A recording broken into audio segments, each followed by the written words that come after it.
Welcome to All Wheel Driven, a podcast by Audi Club North America, where we explore all things Audi and the incredible people who bring it to life. All Wheel Driven is presented by XPEL, the official paint protection film of Audi Club. Hello, everyone. Welcome back to All Wheel Driven, the Audi News Roundup from Audi Club North America. I am your host, Joe Kaczynski. Each month, we take a closer look at the biggest stories shaping the four rings, from motorsport and new product launches to the future of Audi performance and technology. This is our first episode of 2026, and there's a lot to cover. It's going to be an exciting year for Audi fans, members of the Audi Club. So we're going to dive into three major topics today that we think we're going to shape 2026 and possibly beyond. So those topics are going to be Audi entering Formula One. In case you don't know, 2026 will be the premiere of Audi in Formula One. So that's just around the corner. Plenty to talk about there. We're also going to talk about the Audi Q9 that is highly anticipated, full-size, three-row SUV from Audi to compete with the likes of the BMW X7, Mercedes GLS, Cadillac Escalade, and so forth. And we're also going to touch on electrification. Audi, along with most other automakers right now, trying to navigate the challenging waters of the EV market, and what that's going to look like in 2026 and beyond. So we'll see where Audi's at, where we think they're going to go with electrification, maybe where we would like them to go, and we'll see how it all plays out in the coming weeks, months, and years for electrification. We'll start off with Formula One. If you've been reading any of my blog posts for the last few months, you've probably seen plenty of content on Audi's Formula One efforts. We got some big news recently, which was the formal reveal of the R26 Formula One car that will be competing for the championship this year in full livery.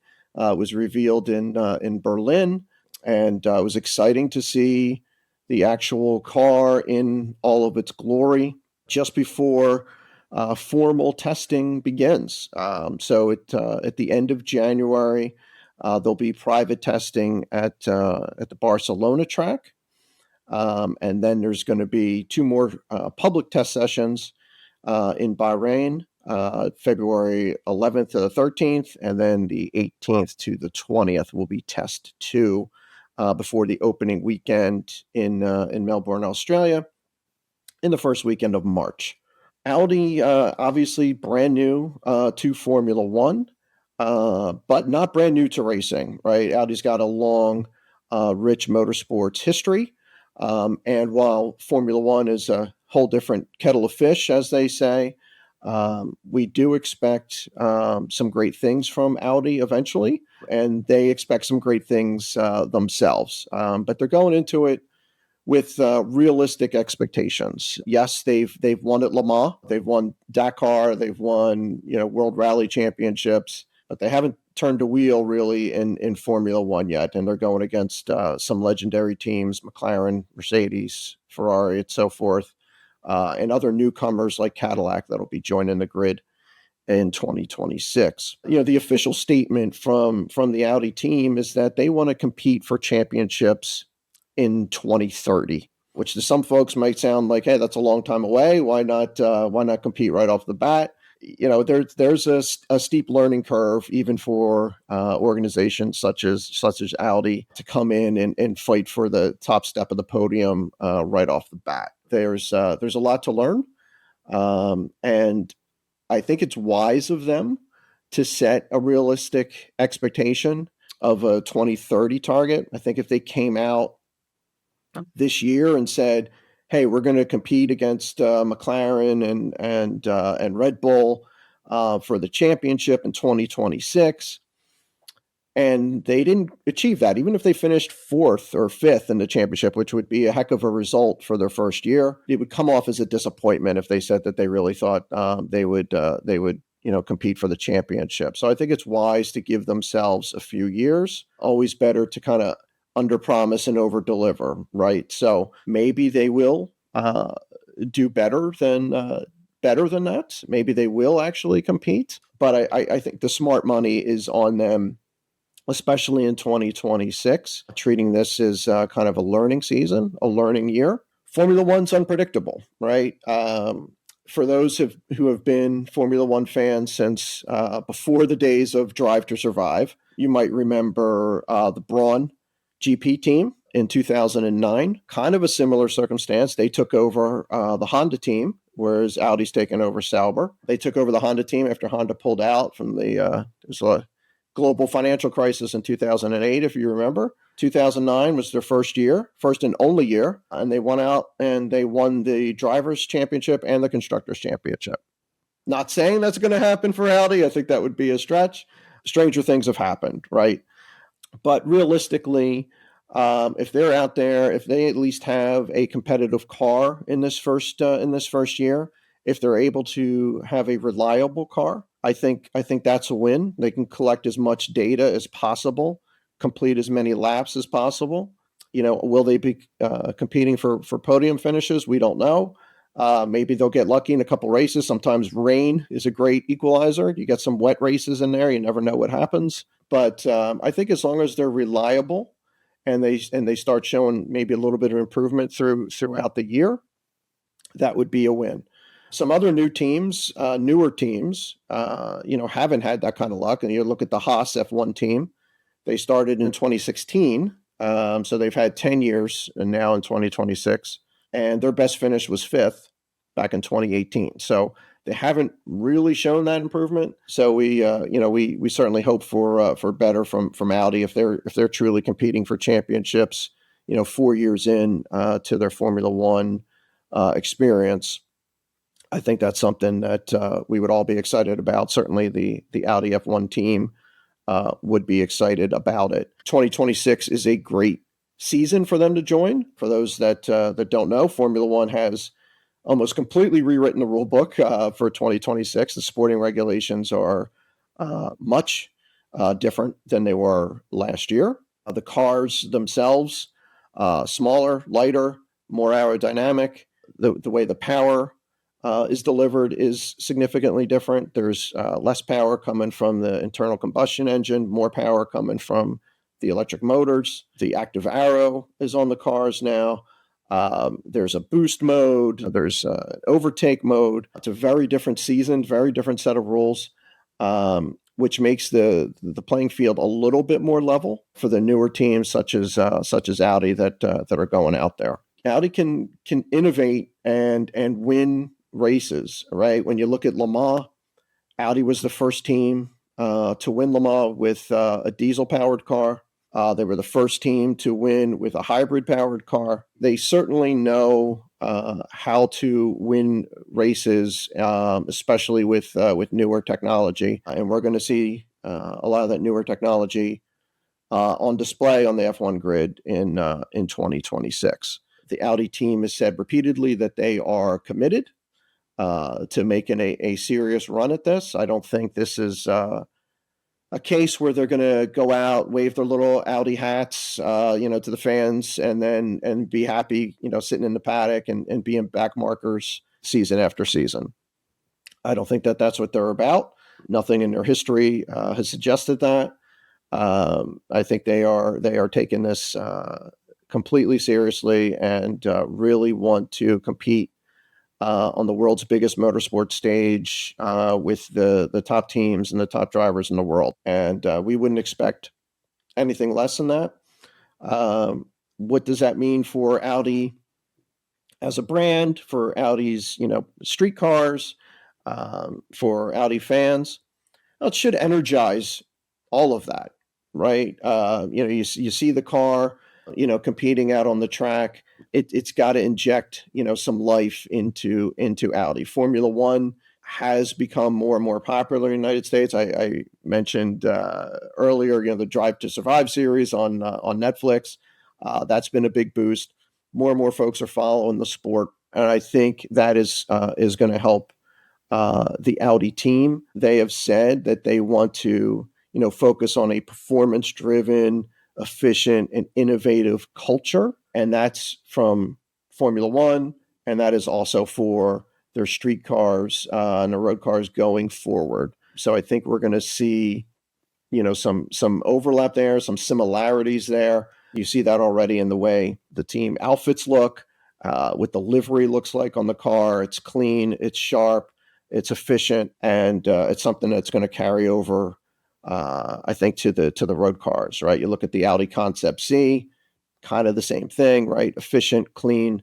We'll see that philosophy, transfer from Formula One over to the future of the road cars.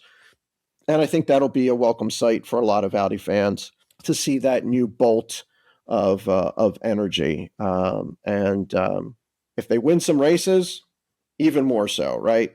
But even if they're not, if they're out there again learning, competing, gathering information for 2027 and beyond, I think that looks like a win. Again, I think the goal this year for them is to compete and finish races, start, finish races, minimize the DNFs, pick up as much of that data as they can, improve the cars, learn what it's like to race in Formula One, and making an experience for them and for the fans. I think they know that their fans are excited to see this as well.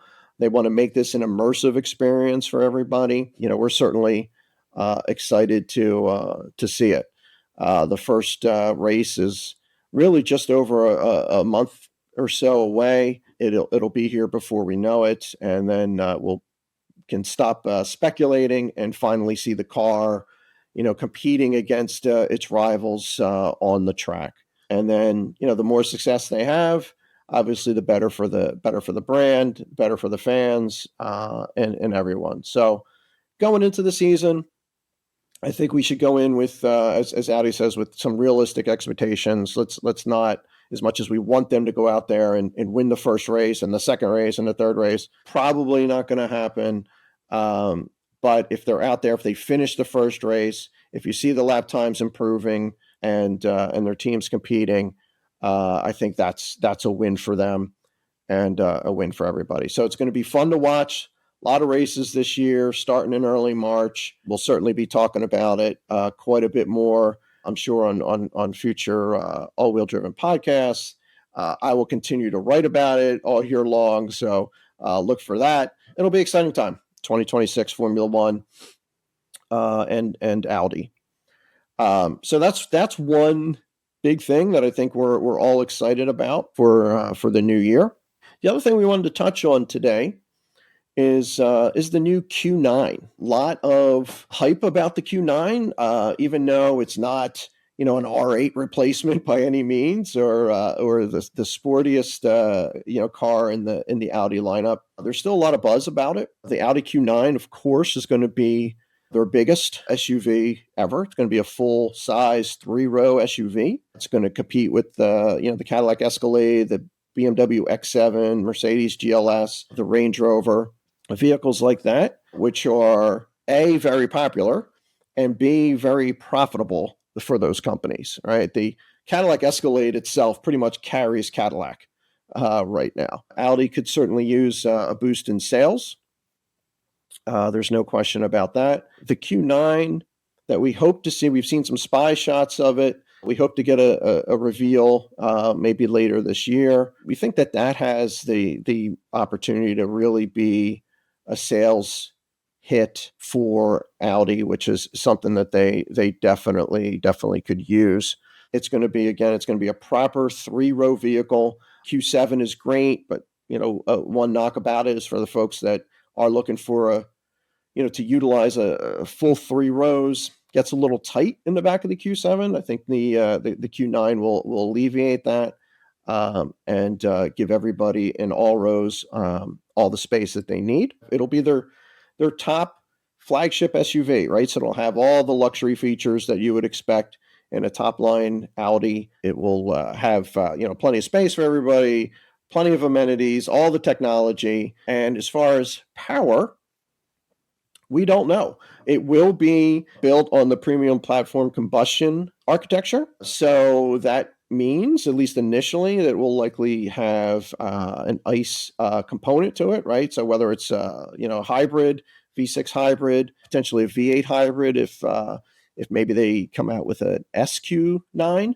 that's a possibility. Doesn't seem to be in the cards for a full electric version just yet, but of course that may change. But it's all speculation at this point. Nothing has been formally announced by Audi. We're all studying spy shots and looking at exhaust pipes and trying to figure out what the heck is in this thing. Hopefully, we find that out definitively soon enough. But our best guess is it's going to be some sort of ICE hybrid combination, probably a twin turbo V6 with some hybrid power that'll push this big SUV around. It's an important car. It's a vehicle that when we talk about it on the blog, folks respond to it. Maybe more so than maybe than I expected, maybe than some others expected as well, because you would think that it's all the buzz goes to the RS cars and cars like the R8 or older models like the Sport Quattros and so forth. But whenever the Q9 pops up, folks really seem to want to learn more. They're very much interested in it. It's been a long time coming. Audi has not had a full size vehicle like that. These other competitors, the X7, the GLS, and so forth, they've been in the market a long time, which is both a blessing and a curse, I think, for Audi. They've had time to sit back and see what works and doesn't work in that market. So they also know now what it's going to take to compete in that market and what it's going to take to stand above everybody else in that competitive space. So it's a competitive market, but it's a popular one. And it's one that Audi fans are really looking forward to having filled with an Audi vehicle. Personally, I would love to see Audi put a new TDI diesel engine in that thing. I think that would be the perfect platform for something like that. But I think that's wildly optimistic on my part. I don't think that that's actually going to happen, at least here in the United States. But I'm sure whatever power plant Audi ends up going with will be more than adequate for the Q9. You've got the Q7, which is kind of think of it as the baby brother, and you have the Q8, which is maybe the more athletic brother, right?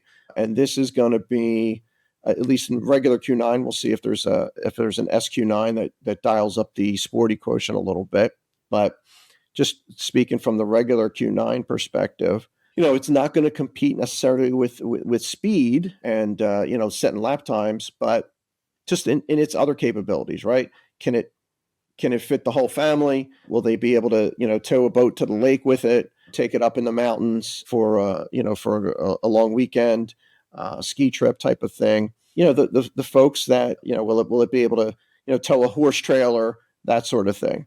The things that you see, other owners of these other large SUVs using their vehicles for. It'd be nice to have something with an Audi badge on it that can finally compete with those.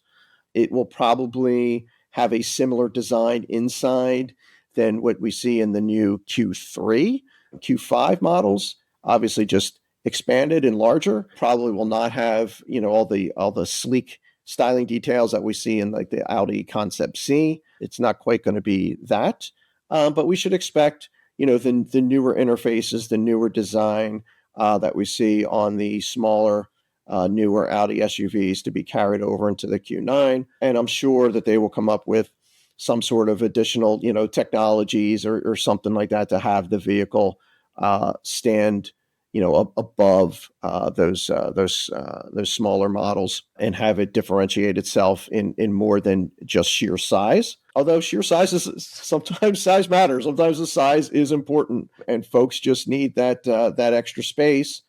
Maybe they want to stay with Audi, but their family outgrows Audi and they have to move to Mercedes or Range Rover or something like that. This is Audi's chance to recapture that market and bring those people back, as well as attract new folks. So we're definitely looking forward to the Q9 coming to the U.S.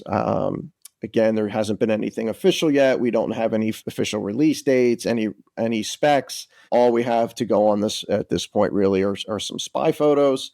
But we do hope that at some point in 2026, Audi does give us a reveal, or at least a formal acknowledgement about the car and when we can expect a reveal, even if it's maybe in early 2027. But it would Audi needs to get it right. They need to get the Q9 right, but they need to get it here sooner than later. So if they can reveal it in 2026, start putting it on sale by either the late this year or early 2027, I think they're going to see a significant sales boost around that. And again, that's certainly something that Audi could use.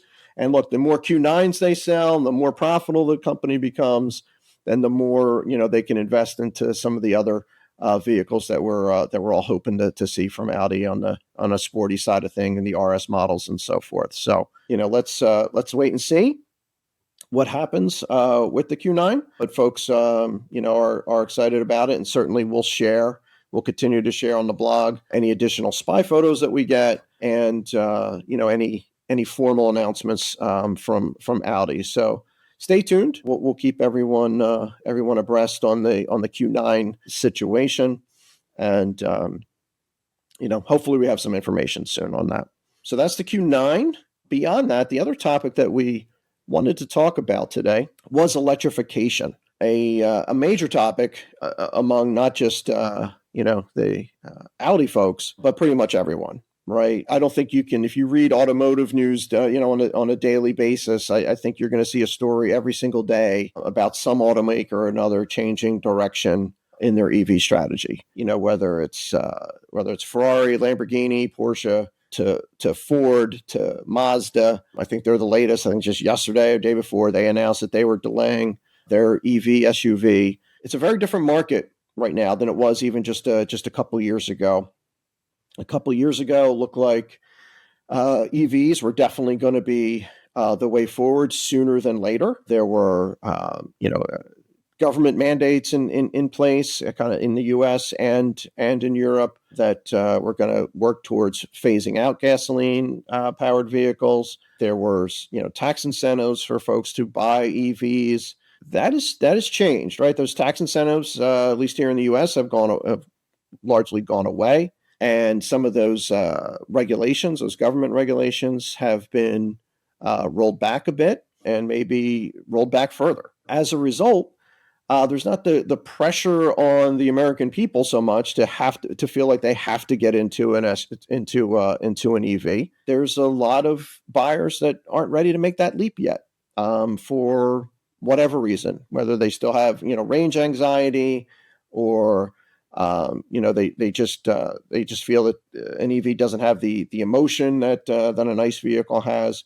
Whatever the reason may be, the demand for EVs is certainly slowing. There was, as it relates to Audi, the new RS6 Avant is in the works. There was going to be an e-tron version of that vehicle. Last we heard, that project has been shelved, at least backburnered for now, as again they focus more on hybrid technology and keeping the ICE element in their vehicles. This is a fluid situation that I think we're going to have to monitor throughout the year. By the time this podcast airs, something else might have changed. It really happens that quickly. Audi, as you know, they were one of the automakers that was all in on EVs, and they've got some great ones, right? They've got some solid offerings. The Q6 e-tron's been a great seller for them. It's a great vehicle. There's nothing that you could say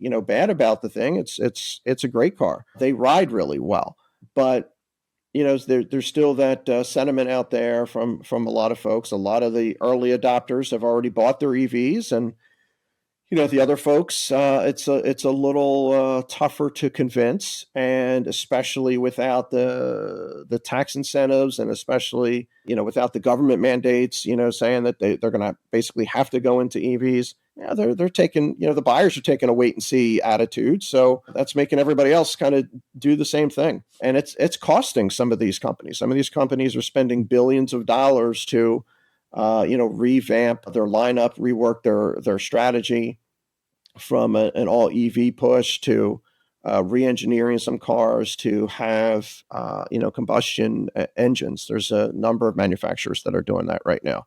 What's Audi going to do remains to be seen, right? So they're making some changes, but nothing yet that's been monumental as some of the other automakers have. I think Audi is still committed to electrification. Maybe they're slowing down a bit, but the hot new concept that they released a few months ago was, of course, the Concept C, which was revealed as an EV, right? That's kind of their TT 2.0 moment. It's one of the most significant concept car in the last decade or so for Audi, and that's was revealed as an EV. Will it go to production as an EV? We'll see. There's a chance maybe that it won't. Porsche has announced that they were going to go all EV with their Boxster Cayman line, and then they pulled a U-turn on that, and they're still going to roll with an EV Boxster Cayman, but they're also going to reintroduce and develop ICE engines for at least the top variants of those cars. So could Audi do something similar? Could they launch the Concept C maybe as an EV at first, and then put a combustion engine in it, be it hybrid or just straight up, 5-cylinder from the RS3 would be nice. That's a wait and see. We do know that whatever powers that car, that they do plan to make it exciting. So there are ways that you can dial up the fun factor in EVs, and Audi seems to be intent on doing that. So with things like the simulated gear shifts and engine sounds and so forth, to give a little bit of that combustion engine feel and excitement to the EVs. I think that's all on the table, and all things that have been rumored to potentially make it into the Concept C. So it's not impossible to build an involving, exciting EV car, sports car even, such as the Concept C. And Audi does seem to realize that they can't make it a prosaic, just kind of a boring go about your day EV that's sole intention is to get the longest range possible. That car needs to be fun. It needs to get enthusiasts excited. It needs to make some noise, whether it's real or simulated. You need to spin the tires. You just need that fun, that engagement from that car. We'll see what happens with that and the rest of the Audi lineup. Certainly, they are not going to stop with their EV development. At least we have no indication of that. They're going to move forward with it, but maybe in a little bit slower pace. Hybrids, turbocharged cars, they may be around a bit longer, which is good news for a lot of folks, a lot of enthusiasts. That's really what they care about. So we'll see what happens. We're supposed to see some new RS models by the end of the year from Audi. There's not any indications that they'll be EVs, so that's exciting. That's good news again for the traditional enthusiasts. And we're just going to have to see how it plays out. Electrification looked like it was going to be kind of this straight line development where we're going from ICE to EVs, and that was going to be it. Now the road's turned kind of curvy as Audi and everybody else tries to figure out what governments are going to do, what laws are they going to pass, what are they going to repeal, and what do buyers really want? If they had their choice in a totally free market where they could buy whatever they want, what percentage would buy EVs over ICE vehicles? That's something that folks that are much smarter than me, working at Audi, are paid to figure out. And they will do that, and I'm sure they'll listen to customer feedback as well, and we shouldn't discount that, right? If you are passionate one way or another it doesn't hurt to try to let Audi know about it. We just saw that recently with over on the Dodge side of things when they killed the Hemi. People were in an outrage, and they wanted their V8 back. It's coming back, and in large part because of customer feedback. If you feel one way, strongly one way or another, certainly is not a waste of time to maybe let Audi know about it. They want to build cars that people want to buy for sure. So we'll see. We'll see how it goes. I think the short term is there's going to be continued to be this mix. Hybrids are kind of the sweet spot right now. Gives you a little bit of everything. So we expect to see probably more hybrids than anything short term. And EV technology is just going to continue to evolve. It will get better and better as the years go by. Range will get better. The involvement will get better. Everything will improve. But will it improve to the point where folks prefer it over ICE vehicles? That we'll have to see.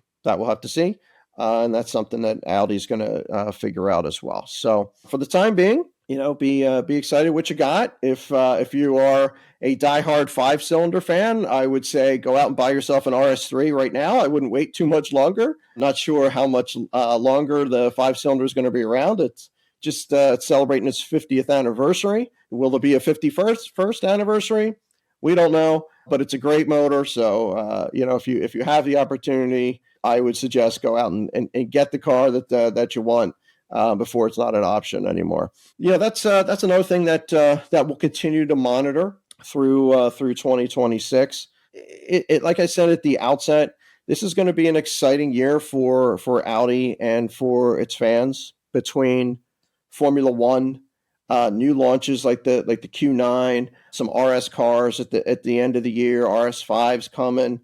Where things end up with electrification. Will they shift directions and go heavier on ICE or just keep it down the middle with the hybrids? That all remains to be seen. But I think there's reasons to be excited. Audi sales have been down a little bit. We've talked about that a number of times. It looks like Audi is really taking a look at that, a serious look at that, and focusing on what they need to reverse that trend. A lot of that is going to be starting in 2026. We got an exciting race coming up in about a month or so. I think that's really going to get some Audi fans out there and excited. And then we've got some cool product coming. All right, we've got some really cool prototypes running around different test tracks that we expect to see launched soon, or at least some more information on this year. So that's something that Audi fans should be excited about and keep an eye out on.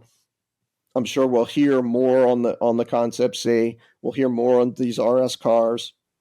We'll hear more on the Q9, and maybe there's another surprise or two in there. Audi, is not beyond catching us off guard, and maybe throwing out something that we didn't expect. Maybe with Formula One, they'll have some sort of special edition, RS car that's got some Formula One vibes in it somehow. Or maybe there'll be a future model that's really high performance model that's meant to really capture the F1 spirit. We'll see how it all plays out. In summary, there's a lot to look forward to in 2026. I think it's going to be certainly not going to be a boring year for Audi fans. It's going to be an exciting year, and it's all starting right now. So from Formula One, flagship SUVs, it's all here. So as always, you can stay up to date with the latest Audi news at audiclubna.org. Thank you all for tuning in to All Wheel Driven, and we will see you next time.